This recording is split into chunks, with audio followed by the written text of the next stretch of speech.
the #1 high school player in the nation, announcing on ESPN's First Take earlier today that he is indeed going to BYU next season, and I am lucky to have him and his dad, AJ Dybantsa Sr., and of course AJ, as in Junior. Congratulations on your decision. What's going on, big time? How are you? Chilling, just living. I appreciate y'all blessing me with y'all presence for this interview.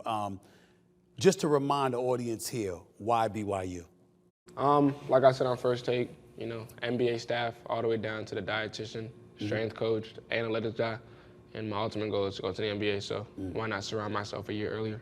I'm going to call you Pops because you and I had the pleasure of meeting each other a few weeks ago, and it's a pleasure to get to know you and what have you, and obviously you're the man that guides this young man, or whatever. You're a proud daddy here. When he says they've got an NBA squad in terms of the coaching staff and what have you, who did their homework on that? I'm assuming it's you, and how do you know that BYU has what it takes to counsel and tutor your son and ultimately elevate him to the next level? My wife and I went to Provo back in April. That was during the playoffs. Kevin Young flew from Phoenix, Arizona, to come and say hello to us. He kind of laid out what he wanted to do, so we listened. And then he continued to have a conversation with us, introduce us to his staff. Just like AJ said, everything was NBA. I'm like, okay, pay attention to that.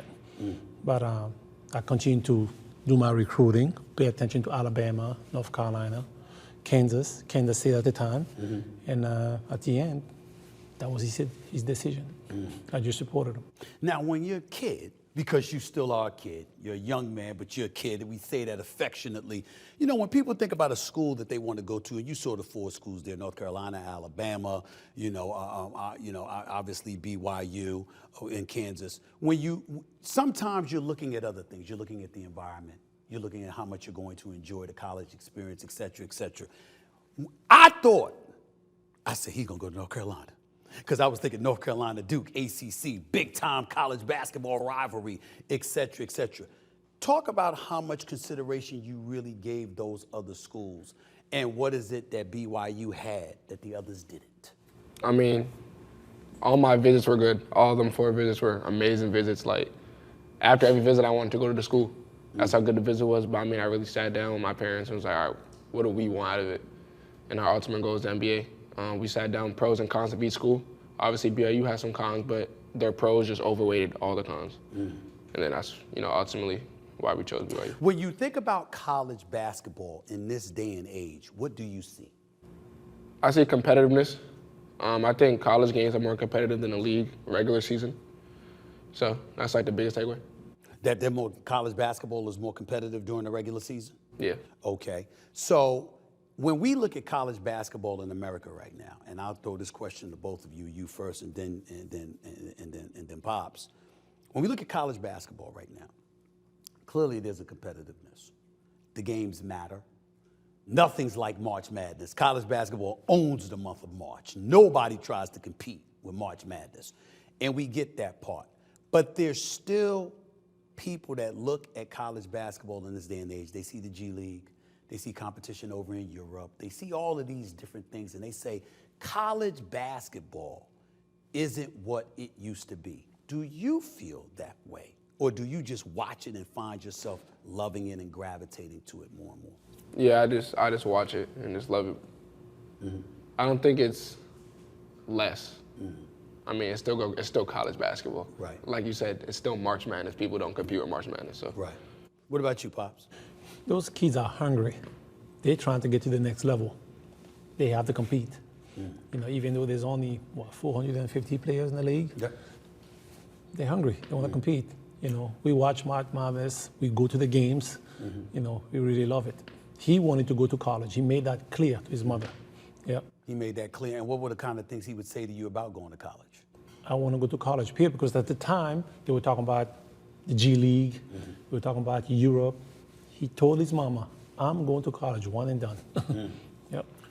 I got to get back to you because when I look at college basketball, we've seen superstars like back in the days with LeBron James, Kobe Bryant, and others, Kevin Garnett, to a lesser degree, Jermaine O'Neal, et cetera.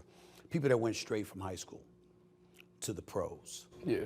Obviously, the rules changed and mandate you got to be 19 years of age, serve 1 year in college, et cetera, before you move on.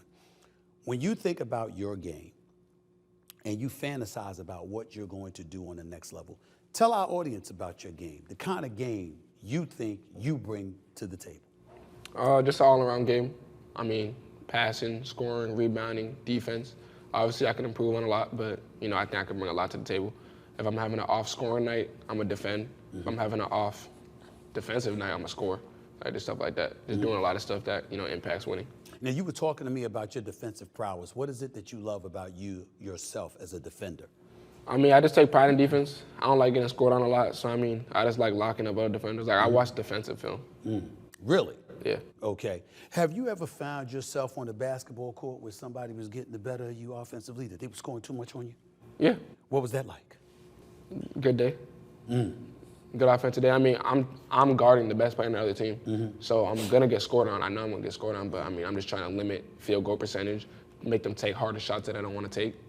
I mean, I'm gonna get scored on. Those basketball, everybody gets scored on. I want to get to you, Pops, in this regard. When we see players in this day and age, and a lot of times we just see their talent. We don't see their discipline. In the conversations that you and I had, you've talked a lot about your son, the responsibility that he has to be all he can be. What was it like raising him? It was easy. I'm from Africa.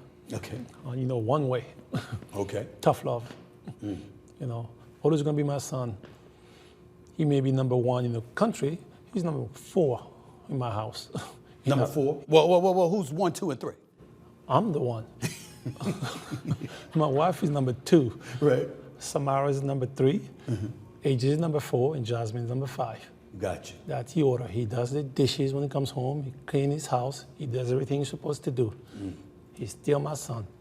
And that's always been the case. Has there been any, because America can be tempting. Yeah. America, sometimes one of the things that we lament is that America, it can influence the young minds and get them to deviate from what they're supposed to do. Have you ever had those challenges with Junior? His mother from Jamaica. They don't mess around. Right. So in other words, got you from Africa, got mama from Jamaica, and he didn't have any rights with, so you let him know. Is that true? I don't cause no problem, bro. Right. And why is that? How come you didn't cause any problems? Give it to us straight.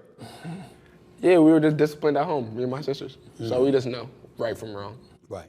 And you know right from wrong, but that doesn't mean you won't try to get away from anything when you're a kid. Kids always try their parents. Stop. You know that's true. Nah, I kind of did try it. And I got basketball taken away for like a month. Really? How old were you? Like 6th grade. Sixth I was grade. like 6th grade playing on my 8th grade team. I thought it was nice. Nah, a month off, suspended. His choice. Because you thought you was nice, that you had a nice game. Nah, I was goofing around in school. Grades wasn't A's and B's. Month off. So you gave him a month off from basketball. Is that because you knew that's how much he loved it? Yeah. So you took away, because we parental guidance here. We want strategies, right? So in other words, you found the thing that he loved most, and you took it away from him for a full month. That he didn't like before. Ask him. He never loved basketball. You got to start somewhere. I had to force his ass. You gotta Excuse start my French. Right. Yeah. So when you think about that now, and you think about the culture that exists in the NBA today, because everybody, by all accounts, they say that's where you're going. You're going to be one and done. They think that clearly you're the number 1 player in the nation. Obviously, there's competition out there. You got this Cat Peterson that you just went up against. You got the Boozer twins, particularly one Boozer. Both of them are going to Duke. You've played against them on several occasions as well. People are looking at you and they say it's a given. Health, obviously, being paramount. As long as you're healthy, you're definitely going to be one of the top picks in the 2026 NBA draft. That's how everybody is looking at you. When you think about it from that standpoint, my question to you would be, the world that we live in, the NBA, all the distractions that come along with it, how prepared are you for those challenges and why? I mean, I'm prepared. I mean, as a kid, I was still, challenged with like distractions and all that. But I have my mom, my dad just with me, just telling me the right things. And I think I can still continue that, like, the levels I go up. Do you have two parents that will challenge you? I'm not talking about your game here. I'm talking about your character as you continue to get older and you mature and what have you, that'll keep a watchful eye and always remind you of the responsibility that you have to yourself, your family, and beyond. Talk about that for a second and what your parents have meant to you and what you anticipate they will mean to you moving forward. I mean, just from a young age, just discipline at all levels. Like he said, discipline starts at home. So that's why I say thank you to everybody I go by. That's why, I open the door. Like I just got taught from a young age, and even my sisters, did learn manners. They just, we just been growing up a different way because Africa, Jamaican, two different cultures. Jafrican, just other vibes. That's right. Yeah. Talk about the path that you've taken, because obviously him working in Boston, you ultimately moving on to Utah to go to school out there. Speak about the movement that you've had to experience and how beneficial that has been for you. I mean, it was good. I mean, Boston, nothing wrong with Boston, but competition-wise, I think I needed a little bit more challenge. So I moved out to California, played with Prolific Prep, national schedule. That's when we really got tested. We lost first round of Chipotle Nationals. Then made a decision to go to Utah, play another national schedule, still getting tested. So, I mean, it was just, testing myself early before I get to college. So it was nothing new. Pops, how does he handle losing? Not good. He doesn't like to lose. But I tell him all the time, fix it. It's that simple. And when you say fix it, what does that mean? Because sometimes it could be the people around you. It might not be you, but you seem like the kind of father that says, nah, I'm not gonna go that route because that'll be an excuse. So I'm gonna blame you even when it ain't your fault. So you will embrace that responsibility. You seem to be that kind of guy. Always. I tell him all the time, it starts with you. You got to lead. Say he has 9 rebounds, why didn't you get 10? I always want more. Yep. Define your definition of a great leader, sir. Lead by example. He's not a type of get in your face type of guy. That's not him. I wish he was sometimes, but lead by example. AJ, you're a great defender. You got to rebound. He bird watch all the time. No, I shouldn't say all the time, sometime. I met the Dream a couple months ago. Hakeem Olajuwon. Hakeem Olajuwon. Okay. My second favorite player of all time. Mine. Second. Mine. Who's first? MJ. Okay, just want to make sure. Okay, go ahead. See, you're a wise man. Listen to where's your the dad. camera? Listen to your dad right there. Where? Keep going. Keep going. MJ That's is right. the GOAT. Not LeBron. Michael Jordan. I didn't mention his name. Okay. Michael Jeffrey Jordan. All right. So I met Olajuwon. I mentioned his name. He didn't know who he was. Wow. I introduced him to Olajuwon. He said, I'm going to watch him play. Watch him play one half. He went home. Came back the next day, looked me up. Where's your son? I said, hold on. Hey, Jay, get over here. He got here, Dream. Talked to him for 12 minutes. First thing he said, you bird watch too much. Swear to God. And by bird watching, he meant what? Just spectating, not. He doesn't rebound. Wow. Yeah. He said, you bird watch too much. You're such a good athlete. You great in transition. Grab the rebound and go. No one can stop you.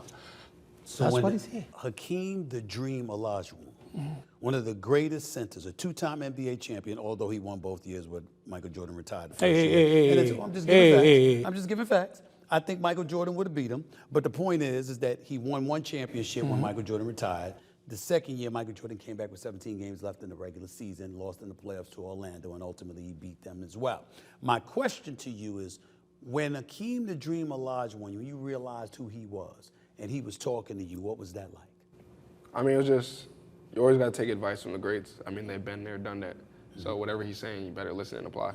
So how has your rebounding improved since that conversation? 11 a game, And what was it before that? like 5.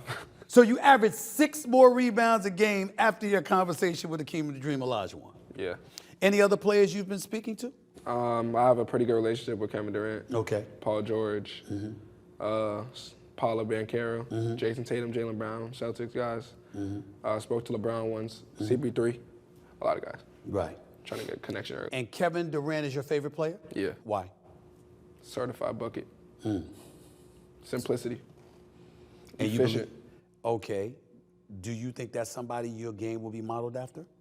I don't think I model my game after him, but I do take a lot of his things. That's why I shoot the mid-range so much. By the way, getting back to that conversation with your dad, you heard what he said about Michael Jordan, right? Yeah, Is that your belief? that is my belief. That what? Say it proud. Michael Jordan is the best player of all time. And why do you come to that conclusion? Is it because your pop said so, Now- or was it what you watched? We used to argue. Then I watched The Last Dance. Changed my whole mind. Why? If you watch The Last Dance, you know why. Like, he's just crazy. Like, I wasn't alive to watch him, so I was like, LeBron. Now, LeBron's second, in my Yes. opinion. Same here. But I just watched 6 in a row, like 2 3-peats. That's right. Crazy. 2 3-peats, 6 championships, 6 NBA Finals MVPs, 10-time scoring champion, 9-time All-NBA first-team defensive player. That is the GOAT. Yeah. Just so we know. Yes. Just speaking facts. Stephen A. Stephen Yeah, A. Somebody asked Michael Jordan, would you have won 8 in a row? You know what was his answer? What? I don't know about the big African. Excuse me? You heard what I said? He doesn't know about the Big African. Yeah. So in other words, he's not sure if he would have won 8 in a row because of Hakeem. Well, I agree with that. It's not a certainty. I think Akeem the Dream was phenomenal. But when I look and listen, Kenny Smith, his son KJ, y'all know very, very well. I got a lot of love for the Jet. I remember Robert Ory on those squads. I remember Otis Thorpe, the whole bit. What I'm thinking about is the 3-headed monster at the big man spot that they had in terms of the Luke Longleys of the world and stuff like that. Not to mention the Tony Koo coaches, the Dennis Rodmans. I think the collection of individuals, Scottie Pippen, one of the elite defenders the game has ever seen, the combination, they could sit up there and pressure you 94 feet. That could really derail you. I don't see that level of defense in the NBA today. When you look at defenders in the NBA today and the way that they defend, how do you think you'll fare against them? What you mean? Like how my offensive? Yes. What you bring to the game offensively compared to what they're showing you in the NBA today, what do you see? Now, since I watch defensive clips, I know defensive tendencies, and I'm a defender myself, so I know defensive tendencies. So that's why I think I will be able to like break it down a little bit more. Now, if you do decide to pressure me in double team and help side, you're leaving 2 of my shooters open. Don't let me get 10 assists, because then they'll start getting hot, and you'll lose the game. But you're assuming you're going to be playing with shooters. Everybody in the NBA can shoot. You're not taking. Everybody in the NBA. That is not true. 90% of people in the NBA can AJ, shoot. that is not true. Everybody in the NBA can shoot. Everybody in the NBA cannot shoot. I can get the boy. He's gonna name a whole bunch of bigs. If I knew, You're if gonna name I a whole knew- bunch of bigs. Excuse me. I mean, I don't. I just don't want to throw anybody on Front Street. Okay. But I can name a whole bunch of people that are not bigs that can't shoot. After the show. Okay, we can do that. We can do that after the show because I'm not going to put it on camera. Look, man, before I let you get on out of here, I just want you to speak to what this whole process has meant to you as a young man, being in a position where you're on national television announcing to the world where you're going to go with everybody interested in it because you're that guy. What has this whole process meant to you, and what have you learned from it? I mean, it's just a blessing, but it's only one step closer. I mean, I told my dad it's a 3-step process. This is only step 1. The draft will be step 2, and the Hall of Fame speech is step 3. And the Hall of Fame speech is great. If I may say respectfully, I think you missed a step. What's that step? How about a Final Four appearance for BYU? Yeah. You going to play there? Yeah. Or competing for a national championship. That's an NCAA tournament berth, a Final Four appearance. You ain't just bypassing BYU. No, I'm not play just, there next I'm not year, just right? bypassing. Exactly. Then that means there'll be more steps. Then that'll be Rookie of the Year, first All-Star, Okay. defensive team. Okay. There'll be more steps, but just the overall Olympics. goal. Olympics. 2028 Olympics. 2028 Olympics. Really? I didn't even think about that one. I'm still salty about that. Because I don't like the fact that Steve Kerr benched my man Jason Tatum like that. That really bothered me. That really bothered. He's too great to not find a spot for a few minutes for one of the great players in the NBA. That's just me, but I digress. 2028 Olympics, I think the coach will be either Eric Spoelstra or Ty Lue. One of the two is going to be coaching that team. But there's a lot of people that's ahead of you for 2028. Yeah. You gonna bypass those folks? Yeah. Really? Yeah. Cooper Flagg is somebody that's in college basketball right now at Duke. Everybody's been talking about him. How do you feel about his game and how it compares to yours? So we've known each other since 7th grade. He's from New England. He's from Maine. So, I mean, I support his game. Always respected his game. We've been playing against each other. So, I mean, he's going to be great. You think he's gonna play? You think he's gonna be great? Yeah. I like him. I watch the skill set. Plays the right way. Yeah. And for me personally, I don't want to use the word pressure. You're gonna have pressure anyway. Yeah. That's gonna be on you, which I'm sure you'll embrace and no problem. But when we look at him, and then we look at you as the number one guy, we're saying, wait a minute now, what's up? You're gonna have to answer that call. You prepared for that? Yeah. Because I'm my own player. Like, you can compare me who you want. We two different players. right. I got you. Okay. First take, your father made it clear college is one and done, and there are 2 NBA teams you're most interested in. You said it yourself, the Orlando Magic and the San Antonio Spurs. Shocked the living hell out of me. You picked those 2 teams. Wow. I ain't expect to say it. I mean, What did I you just think? did it. I just did it. What did you think? Me personally, I was thinking you were going to say somebody like Golden State in Boston. I don't want to play for Boston Because? because I'm from Boston. I want to get out of Boston. Okay. That's the only reason why. Well, you know that you ain't going to have, I mean, I would say you ain't going to have a choice, but I mean. Oh, yeah, you don't have a choice.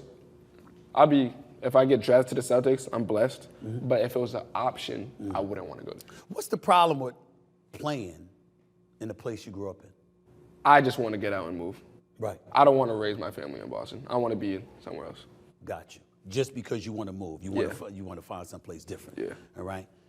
Playing with a shooter like Steph Curry. Now, see, that's where you'd average 12, 15, See, 6. and a great vet with Draymond Green. Yes, he is a great vet. He is a great vet. He gets emotional. Yeah. You understand what I'm saying? But he's a phenomenal teammate and he's a champion stuff. Pops, as we get ready to end this talk, this conversation, by the way, before I get to my last question, your son made history, $4.5 million NIL deal. What kind of financial advice have you given him? Before you start making money, I don't know where that figure came from, first of all. Right.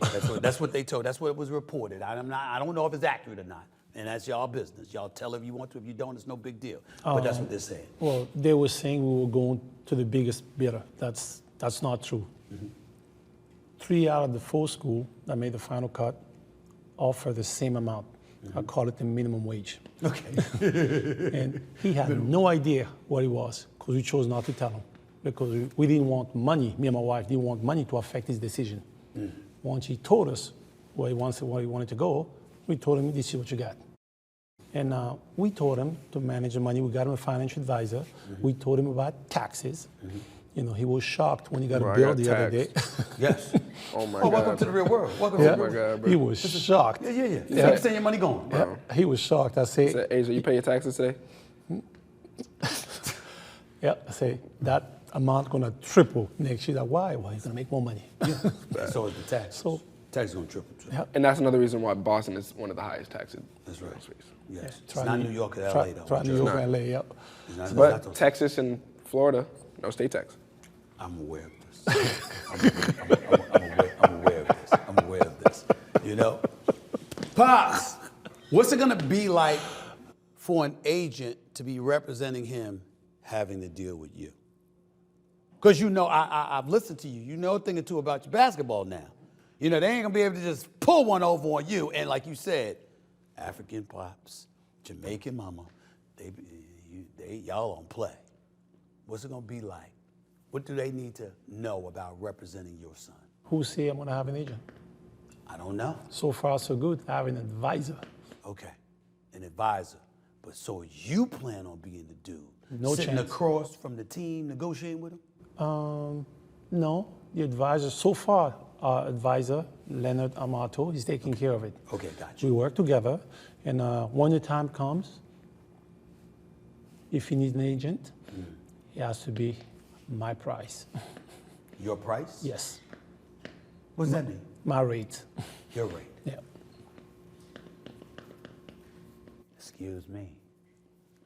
AJ, Bobs, appreciate y'all, man. Congratulations on everything. All the best. I'm going to watch BYU basketball for the first time, man. You're not watching this year? No. You don't know who they got coming out this year? No, I'm not watching them much this year. I will be watching them next year.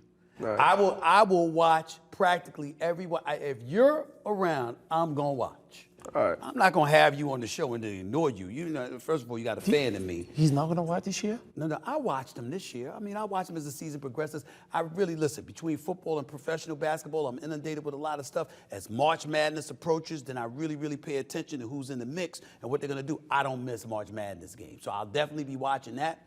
But what I'm saying is, even with North Carolina and Duke, I really don't watch much of them unless they playing each other. Kentucky, Louisville, stuff like that. I'm watching SEC. I'm watching Florida State from times because, the Coach Leonard. I'm watching a few of these programs. Calipari, I know very well. Obviously, I've lost faith. I remember. I grew up in the days of the Big East. Yeah. Where you had St. John's, Ewing and the boys at Georgetown, Dwayne, Pearl, Washington. Don't let anybody tell you differently.